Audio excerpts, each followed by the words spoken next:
Hello everyone, आराधना degree college की online classes में आपका स्वागत है। आज हम बीएससी फर्स्ट सेमेस्टर के अंदर केमिस्ट्री में आयनिक बंध के बारे में डिस्कस करेंगे। इससे पहले आयनिक बंध से पहले हम देखेंगे कि जो एटम होते हैं, जो एलिमेंट होते हैं, वो बॉन्डिंग क्यों करते हैं और बॉन्डिंग करते तो कितने प्रकार के बॉन्ड बनाते हैं।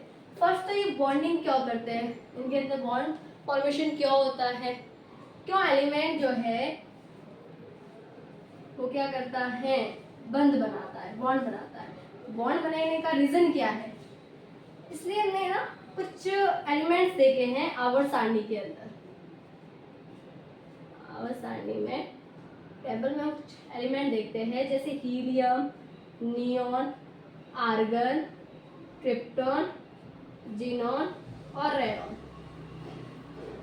इन गैसेस को हम कहते हैं अक्रिय गैसें या नोबल गैसेस, है ना। इन गैसेस को क्या कहा जाता है, अक्रिय गैस या नोबल गैसेस। अक्रिय गैस का मतलब क्या हो गया कि ये क्रिया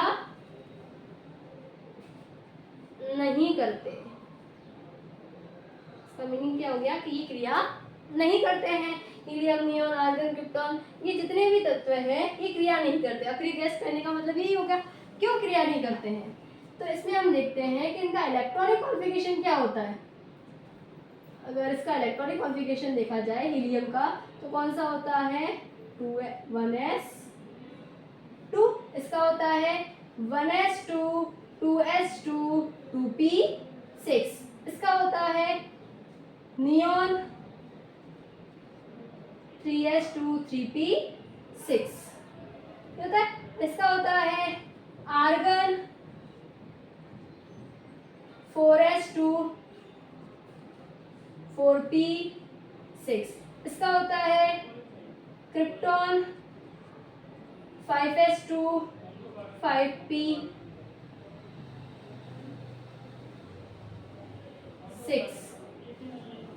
इसी तरह से इसका होता है जीनॉन 6s2 और 6p6। यहाँ इधर 2s2, 3s, 4, 5 और 6। तो इसका शेल जो होता है, फर्स्ट शेल कौन सा है, इसका फर्स्ट यानी लास्ट शेल क्या है, फर्स्ट। इसके अंदर कौन सा है, दूसरा। इसमें कौन सा है, तीसरा। इसके अंदर कौन सा है, चौथा। इसमें कौन सा है, पांचवा। और इसमें कौन सा हो गया, पांचवा। और इसमें छठा और इसमें सातवां। लास्ट शेल के अंदर फर्स्ट के अंदर कितने इलेक्ट्रॉन है, 2। दूसरे में कितने हैं, 8। तीसरे में भी कितने हैं, 8। चौथे में भी कितने हैं, 8। यानी आप इनके लास्ट शेल देखो, तीसरा s के 2, p के 6। यहाँ पर भी s के 2, p के 6, s में 2, p में 6। यानी पूरे के पूरे क्या है, फुलफिल्ड है। तो आपने अभी तक जो केमिस्ट्री पढ़ी उसमें आपने कभी भी HeCl नहीं देखा, ठीक है, या NaCl बनता है पर NeCl नहीं देखा। क्यों, नियॉन क्लोराइड नहीं देखा। ये जो अणु है ना, ये नहीं बनते हैं, इनका फॉर्मेशन नहीं होता है। क्यों नहीं होता है, इसका मतलब ये इलेक्ट्रॉन जो है वो ना ही गेन करते हैं, ना ही उनको लूज करते हैं, और ना ही इलेक्ट्रॉन की क्या करते हैं, शेयरिंग करते हैं। ठीक है, रिएक्शन तभी होगी जब इलेक्ट्रॉन का क्या होगा, ट्रांसफर होगा, स्थानांतरण होगा। या तो लूज किया जाए, या तो गेन करेंगे, या लूज करेंगे, या शेयर करेंगे। अब उसको अगर कंप्लीटली क्या चाहिए, अपना ऑक्टेट कंप्लीट। यहाँ क्या, क्योंकि रूल क्या कहता है, ऑक्टेट रूल क्या कहता है कि जितने भी आवर्त सारणी के अंदर पीरियोडिक टेबल में जितने भी एलिमेंट खोजे गए हैं वो सारे के सारे क्या चाहते हैं, स्थायित्व। जितने भी एलिमेंट होंगे, तत्व होंगे, वो सभी क्या चाहते हैं, स्थायित्व चाहते हैं। और इसी स्टेबिलिटी के लिए, स्थायित्व के लिए वो इलेक्ट्रॉन को क्या करते हैं, गेन करते हैं, लूज करते हैं और शेयरिंग करते हैं। क्योंकि इनके इलेक्ट्रॉन लूज और गेन करने से उनका ऑक्टेट कंप्लीट होता है, और जब ऑक्टेट कंप्लीट होगा वो क्या हो जाएंगे, स्थायी होंगे। क्यों, देखो अगर जैसे ये वाली जो गैसेस होती है, ये कोई भी मॉलिक्यूल या कंपाउंड फॉर्मेशन नहीं करती है, ये जो एक्सेप्शन है जिनॉन अपवाद, इसकी कुछ आपने जैसे जिनॉन टेट्राफ्लोराइड, जिनॉन डाइफ्लोराइड, ये कुछ आपने देखे होंगे, जिनॉन के कुछ मॉलिक्यूल आपने पढ़े। पर इसके अलावा एक्सेप्शन हो सकता है जनरली। इसके अलावा क्या होगा, ये अक्रिय गैसेस होती है जो क्रिया नहीं करती, इसका मतलब बॉन्डिंग नहीं करती है, इसलिए क्योंकि इनके ऑक्टेट क्या है, कंप्लीट है, क्योंकि इनके लास्ट शेल में कितने इलेक्ट्रॉन हैं, 8 इलेक्ट्रॉन है।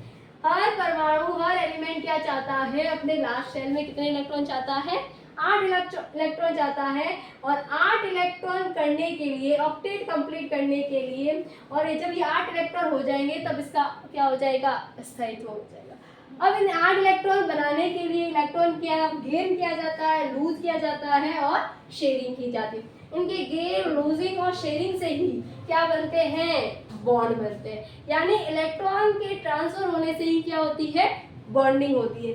तो ये समझ में आ गया कि इलेक्ट्रॉन जो एलिमेंट होते हैं वो बॉन्ड फॉर्मेशन क्यों करते हैं, तो अपने स्थायित्व को प्राप्त करने के लिए, और स्थायित्व प्राप्त करने के लिए क्या होगा, इलेक्ट्रॉन को गेन करेंगे, शेयर करेंगे, और उससे उनका क्या होगा, ऑक्टेट कंप्लीट होगा। ऑक्टेट कंप्लीट होगा और वो कैसा विन्यास प्राप्त करेंगे, नोबल गैस जैसा। यानी जितने भी एलिमेंट हैं वो सारे के सारे चाहते हैं कि उनका विन्यास भी कैसा हो, नोबल गैसेस जैसा हो, इसलिए इलेक्ट्रॉन को क्या कर सकते हैं, एक्सेप्ट कर सकते हैं, या कंप्लीटली डोनेट कर सकते हैं, या क्या कर सकते हैं, शेयरिंग कर सकते हैं। अब इनके इलेक्ट्रॉन को डोनेट करने, उनकी शेयरिंग करने और उनके कंप्लीटली एक्सेप्ट करने के आधार पर ही बॉन्डिंग होती है, ठीक है। और इस आधार पर मेनली हम 2 प्रकार की बॉन्डिंग देखते हैं, एक तो होता है आयनिक बंध और एक होता है सहसंयोजक बंध।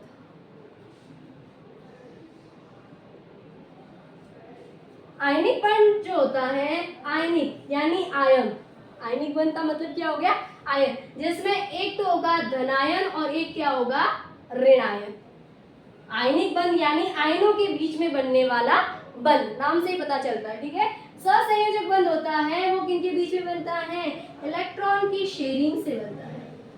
इलेक्ट्रॉन क्या किए जाते हैं, शेयर किए जाते हैं, और शेयरिंग से बनता है कोवैलेंट बॉन्ड, है ना। अब यहाँ पर क्या होगा कि जैसे कोवैलेंट बॉन्ड का फॉर्मेशन कैसे होगा, मानो कि किसी एक ए एटम को इलेक्ट्रॉन की जरूरत है अपना ऑक्टेट कंप्लीट करने के लिए, एक इलेक्ट्रॉन की आवश्यकता है, और इसी प्रकार किसी बी एटम को भी क्या चाहिए, अपना ऑक्टेट कंप्लीट करने के लिए इलेक्ट्रॉन चाहिए।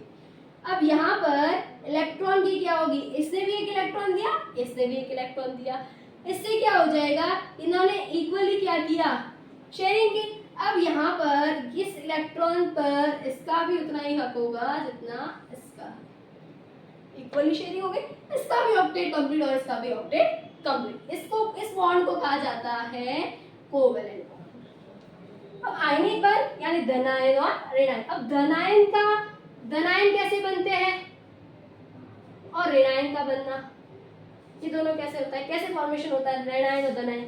तो एग्जांपल देते हैं, जैसे सोडियम और एक होता है क्लोरीन। सोडियम के पास इसका एटॉमिक नंबर होता है 11 और क्लोरीन का एटॉमिक नंबर होता है 17। जब सोडियम का अगर इलेक्ट्रॉनिक कॉन्फ़िगरेशन लिखा जाए, फिलहाल आयनिक बॉन्ड लिखते हैं, सोडियम का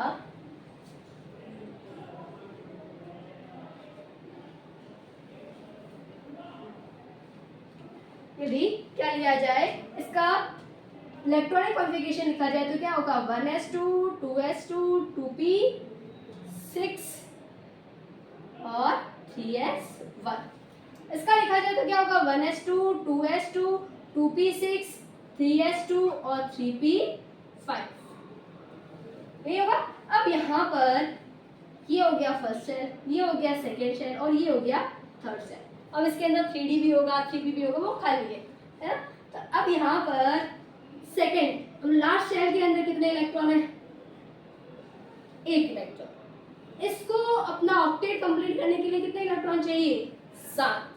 अब या तो ये क्या करे, 7 इलेक्ट्रॉन को ऐड करे यानी गेन करे, या फिर क्या करे कि इस एक इलेक्ट्रॉन को ही क्या कर दे, रिमूव कर दे। या तो 7 इलेक्ट्रॉन को क्या करेगा, एक्सेप्ट करेगा, या इस एक इलेक्ट्रॉन को ही क्या कर देगा, रिमूव कर देगा। अब सोडियम की इलेक्ट्रोनेगेटिविटी,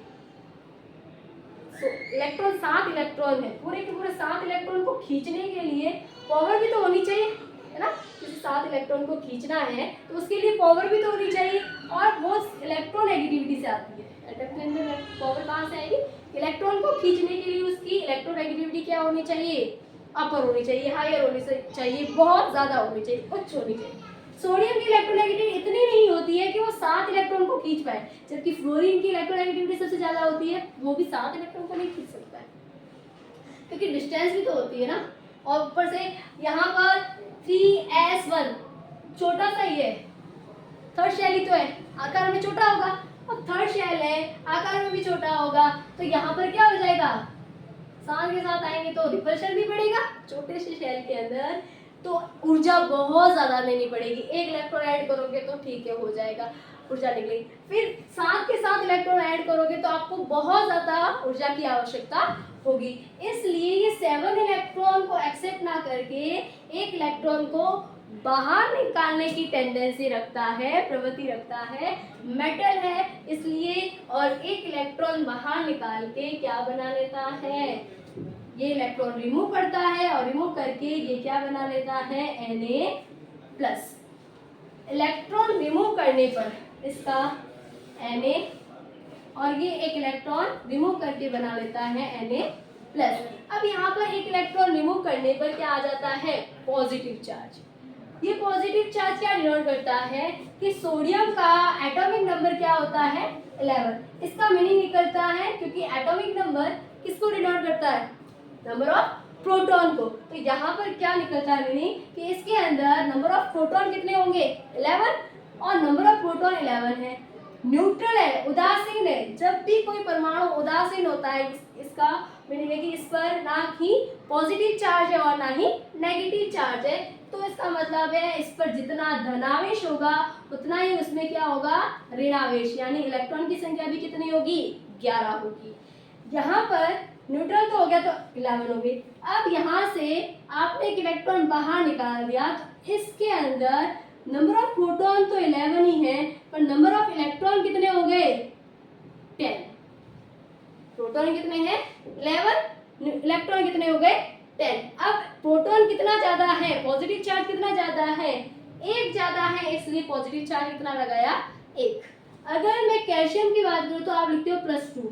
इसका मीनिंग निकलता है कि कैल्शियम के पास इलेक्ट्रॉन की कंपैरिजन में प्रोटॉन कितना ज्यादा है, +2।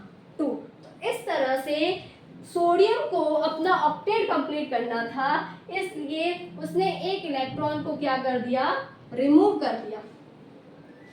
और देखो ये जैसे ही रिमूव करेगा, यहाँ पर इलेक्ट्रॉन को जैसे ही रिमूव किया जाएगा, तो रिमूव करने पर जैसे मैं इसका स्ट्रक्चर बनाऊं तो ये सोडियम, इसका नाभिक हो गया, ये सेकेंड शेल,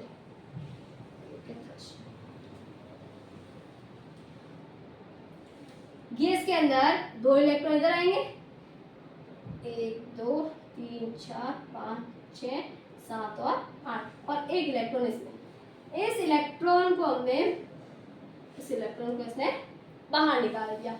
अब बाहर निकालते ही ये शेल क्या हो जाएगा, खत्म। अब यहाँ पर देखो कि इसका ये तो हो गया K और ये हो गया N, ठीक है, या ये कहे, इसको कहेंगे N=1, या और इसको कहेंगे N=2। तो ये लास्ट शेल हो गया, और लास्ट शेल में कितने इलेक्ट्रॉन, 1 2 3 4 5 6 7 और 8, ऐसे ही होगा ना, क्योंकि 10 इलेक्ट्रॉन है, 2 और 8, 10 इलेक्ट्रॉन, 10 ही तो है, एक निकाल दिया, ऑक्टेट कंप्लीट हो गया। ऑक्टेट, अब अपने ऑक्टेट को कंप्लीट करने के लिए इसने Na+ बनाया। अब इलेक्ट्रॉन त्यागने के लिए इलेक्ट्रॉन को एक्सेप्ट करने वाला भी होना चाहिए। अगर ये इलेक्ट्रॉन त्याग रहा है तो इसका मतलब ऐसा कोई एलिमेंट होगा जो इलेक्ट्रॉन को एक्सेप्ट करेगा ना, कोई ऐसा एलिमेंट होगा जो इलेक्ट्रॉन को एक्सेप्ट करेगा। तो क्लोरीन का एटॉमिक नंबर होता है 17, ठीक है 17। तो यहाँ पर 17 को इसका इलेक्ट्रॉनिक कॉन्फ़िगरेशन लिखते हैं तो 1s2 2s2 2p6 3s2 और 3p5।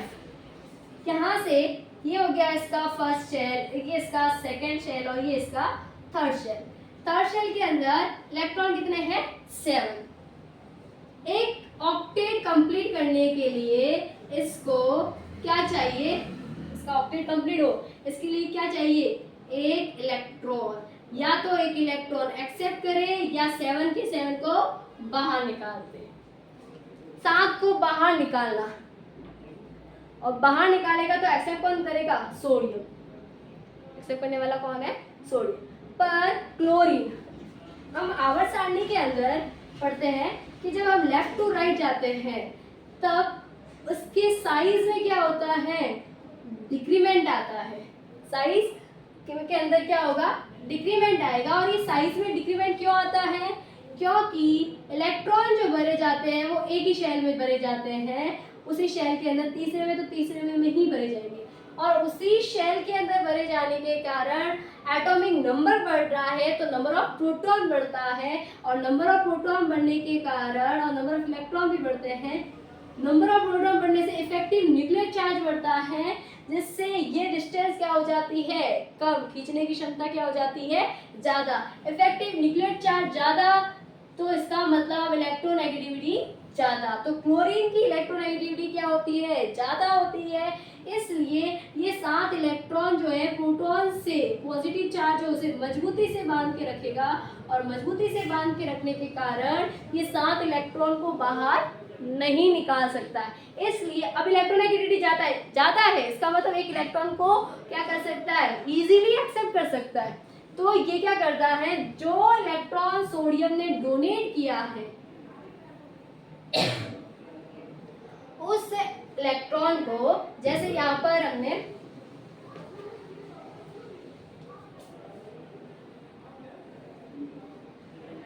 उसी इलेक्ट्रॉन को जो सोडियम ने डोनेट किया है उस इलेक्ट्रॉन को ये एक्सेप्ट करके Cl-। अब इसके अंदर न्यूट्रल था तब तो पॉजिटिव चार्ज था 17, नेगेटिव चार्ज न्यूट्रल इसलिए 17। अब यहाँ नेगेटिव चार्ज आ गया, पॉजिटिव चार्ज कितना होगा 17, इलेक्ट्रॉन एक ज़्यादा बढ़ गया तो ये हो गया 18। एक इलेक्ट्रॉन नेगेटिव चार्ज ज़्यादा है इसलिए इस पर एक नेगेटिव चार्ज लगाया, ठीक है। अब यहाँ पर ये हो गया धनायन और ये हो गया, इसके प्रभाव में क्या होगा, इसके प्रभाव में इसने इलेक्ट्रॉन ग्रहण किया और इसके प्रभाव में इसने इलेक्ट्रॉन को निकाला। तो ये क्या होगा, धनायन है, एक क्या है आपके पास ऋणायन है। धनायन और ऋणायन दोनों ही अपोजिट चार्ज है, इनके बीच में क्या होगा, आकर्षण। और इस आकर्षण को कहा जाता है स्थिर वैद्युत आकर्षण बल।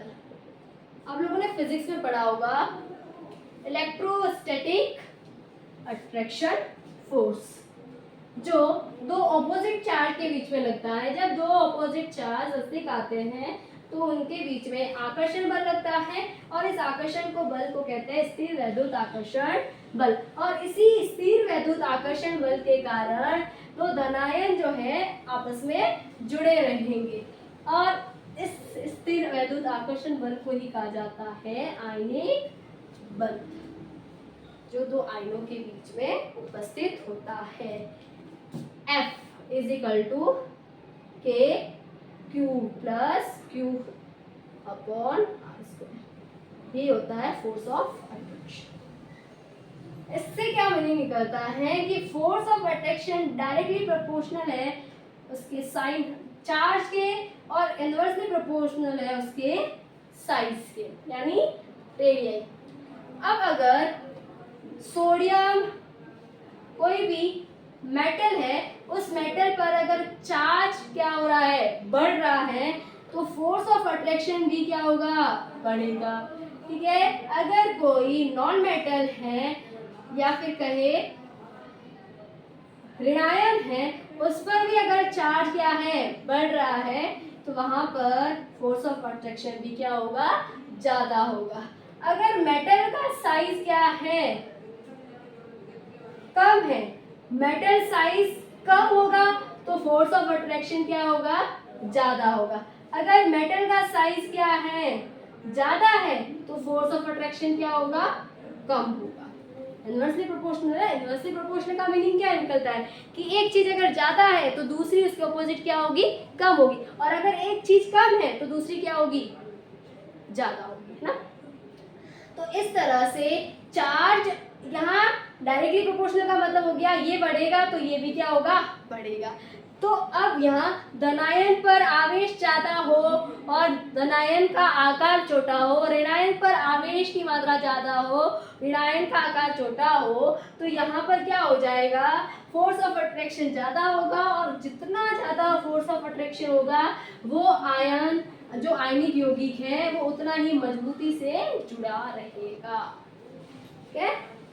तो जो जिसके अंदर आयनिक बंध पाया जाता है, जो आयनों से मिलकर बनता है, इसने एक इलेक्ट्रॉन क्या किया, डोनेट, और इसने किया एक्सेप्ट, इससे आयन बने, और आयन से जिसमें आयनिक बंध पाया जाता है और आयनिक उस यौगिक को क्या कहा जाता है, आयनिक यौगिक।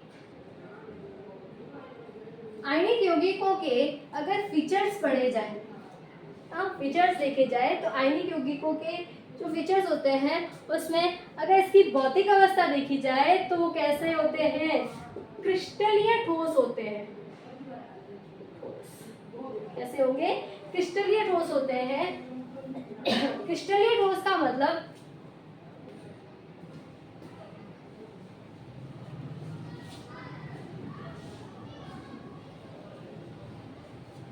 भौतिक अवस्था। फर्स्ट आयनिक बॉन्ड के गुण पढ़ते हैं, प्रॉपर्टी, भौतिक अवस्था। कैसे होते हैं, क्रिस्टलीय ठोस होते हैं। क्रिस्टलीय ठोस होते हैं, इसकी त्रिविम में संरचना होती है वो नियत, मतलब इस तरह से ना,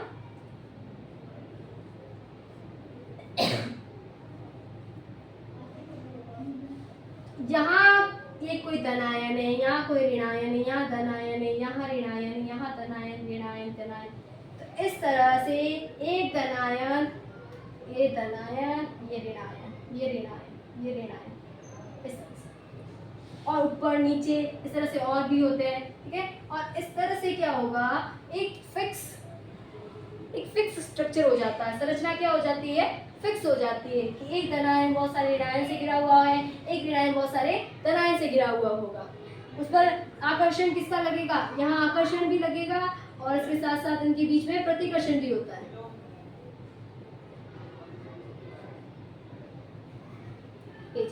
ठीक है। तो क्रिस्टलीय ठोस क्यों बने, एक जालक का निर्माण करते हैं, एक लैटिस का निर्माण करते हैं। ठीक है। और त्रिविम में इसकी संरचना क्या होती है, फिक्स होती है, इसलिए क्रिस्टल बन जाते हैं। ठीक है। तो इनकी भौतिक अवस्था कैसी होती है, ठोस होते हैं, और ठोस होने का रीजन यही है कि इनके बीच में जो अट्रैक्शन फोर्स होता है वो बहुत ही स्ट्रांग होता है, बहुत ही मजबूत होता है। इस कारण से अब देखो, हम द्रव, गैस और ठोस तीन अवस्था पढ़ते हैं। इन तीन अवस्थाओं में अंतर क्या होता है कि ठोस जो होगा उसके जो अणु होंगे वो अधिक पास होंगे और व्यवस्थित होंगे, वही ठोस अणु होगा। जैसे ये ठोस है, ठोस अवस्था, द्रव अवस्था और गैस अवस्था। ठोस अवस्था क्या होती है, जिसमें इस तरह से एक फिक्स होंगे, वॉल्यूम होगा, ये इस तरह से, ये अधिक नजदीक होते हैं और फिक्स होती है स्ट्रक्चर। जैसे द्रव में आते थोड़े से दूर दूर हो जाते हैं, तो बॉन्डिंग क्या हो गई, लूज हो गई, या बॉन्डिंग क्या है, स्ट्रांग है। और यहाँ पर गैस का मीनिंग यही है कि अणु बहुत दूर दूर होते हैं। तो ठोस का मतलब उसमें फोर्स ऑफ अट्रैक्शन बहुत ज्यादा है, बॉन्डिंग बहुत मजबूत है। द्रव में थोड़ा सा कम और गैस में बॉन्डिंग नहीं होती, बहुत लूज होती है ना। इसलिए अणु जो परमाणु होते हैं, जो परमाणु होते हैं, आयन होते हैं, वो क्या होते हैं, बिखरे हुए होते हैं। तो इस तरह से फोर्स ऑफ अट्रैक्शन ज़्यादा होता है, आयनिक कंपाउंड के अंदर ज़्यादा मजबूत होता है, आयनिक बंध सहसंयोजक की तुलना में ज़्यादा मजबूत होते हैं, इसलिए जो आयनिक यौगिक होते हैं उनकी भौतिक अवस्था क्या होती है, ठोस होती है। नेक्स्ट देखते हैं चालकता। जितने भी आयनिक कंपाउंड होते हैं वो चालकता यानी उसके अंदर धारा का चालन होता है या नहीं होता है। तो जितने भी आयनिक कंपाउंड होते हैं उनमें धारा का चालन ठोस अवस्था में नहीं होगा। ये चीज आपने बहुत बार पढ़ी है कि NaCl, क्वेश्चन देखा होगा कि NaCl जो है वो ठोस अवस्था में धारा का चालन करता है, परंतु धारा चक्र का चालन नहीं करता है, परंतु विलायक या जलीय अवस्था में वो क्या करता है, धारा का चालन करता है। इसका कारण स्पष्ट कीजिए। तो बता सकते हो ना, क्योंकि ठोस अवस्था में जब ये होता है तो ठोस अवस्था के अंतर्गत इसके अंदर क्या होगा, फोर्स ऑफ अट्रैक्शन ज़्यादा होता है और ये मजबूती से इस तरह से जुड़े होते हैं। तो कोई आयन ही अगर फ्री नहीं है, धारा का चालन कैसे होगा कि या तो इलेक्ट्रॉन या ऑपोजिट आयन जो होते हैं वो विपरीत इलेक्ट्रॉन की ओर गति करते हैं। ठीक है, जैसे अगर मैं यहाँ किसी सॉल्यूशन, यहाँ मैं सॉलिड NaCl डाल देती हूँ, NaCl, और इसमें मैंने 2 इलेक्ट्रॉन लगा दिए, एक एनोड लगा दिया और एक लगा दिया कैथोड। तो इसमें धारा का चालन कैसे होगा जब NaCl छूटा ही नहीं है, आयन ही नहीं है, तो विपरीत इलेक्ट्रॉन की ओर गति करेंगे और धारा को लेके कौन जाएगा, प्रवाह करने के लिए आयन भी तो होने चाहिए, क्योंकि आयनों के द्वारा ही तो धारा का प्रवाह होता है। तो जैसे ही Na+ जलीय विलयन लिया जाएगा तो हमारे पास 2 होंगे, एक तो Na+ होगा और एक Cl- होगा। तो अपोजिट आयन अपोजिट इलेक्ट्रॉन की ओर क्या करते हैं, गति करते हैं। इस तरह से ये क्या करते हैं, धारा का चालन करते हैं। तो NaCl या आयनिक कंपाउंड जो होते हैं वो गलित अवस्था में क्या करते हैं, धारा का चालन करते हैं, क्योंकि जो आयन होते हैं वो फ्रीली हो जाते हैं, स्वतंत्र होते हैं और विपरीत इलेक्ट्रॉन की ओर गति करते हैं। तो इस तरह से गलित अवस्था में चालन होता है। नेक्स्ट इसके अगर फीचर्स देखा जाए तो नेक्स्ट फीचर्स होता है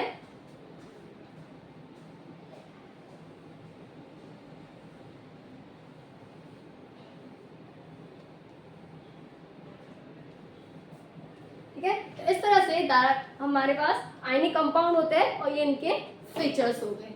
ठीक है, नेक्स्ट हम नेक्स्ट क्लास में देखेंगे। Thank you.